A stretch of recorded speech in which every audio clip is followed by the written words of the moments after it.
एक दफा का जिक्र है कि एक छोटे से गांव में अहमद नाम का एक गरीब मगर ईमानदार लड़का रहता था।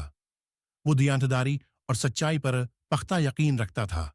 अहमद का गुजर बसर है, खेतों में मजदूरी करके होता था, लेकिन उसके ख्वाब बड़े थे। वो चाहता था कि एक दिन मेहनत करके अपनी जिंदगी बदल सके। एक दिन अहमद जंगल से गुजर रहा था कि उसे एक चमकता हुआ सोने का सिक्का मिला।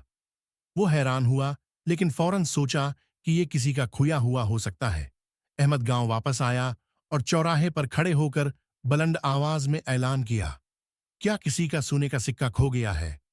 गांव के लोग हैरान रह गए कि आजकल ऐसी ईमानदारी कहां देखने को मिलती है। कुछ ही देर बाद एक बूढ़ा शख्स आया। उसकी आंखों में आंसू थे। उसने कहा, बेटा, ये सिक्का मेरा है। मैंने अपनी सारी जिंदगी की कमाई से उसे जमा किया था और आज खो गया था।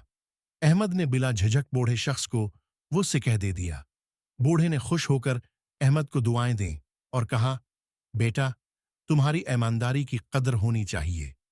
अगले दिन वो बूढ़ा शख्स अहमद के घर आया और उसे अपने खेतों की देखभाल की जिम्मेदारी दे दी।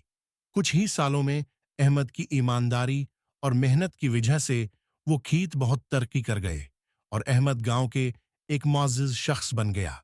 एक दफा का जिक्र है कि एक छोटे से गांव में अहमद नाम का एक गरीब मगर ईमानदार लड़का रहता था। वो दियांतदारी और सच्चाई पर पख्ता यकीन रखता था। अहमद का गुजर बसर है, खेतों में मजदूरी करके होता था, लेकिन उसके ख्वाब बड़े थे। वो चाहता था कि एक दिन मेहनत करके अपनी जिंदगी बदल सके।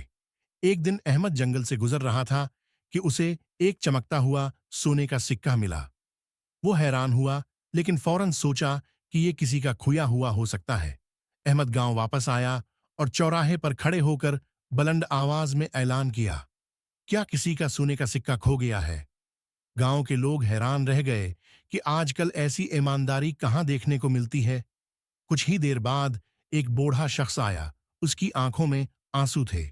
उसने कहा, बेटा, ये सिक्का मेरा है।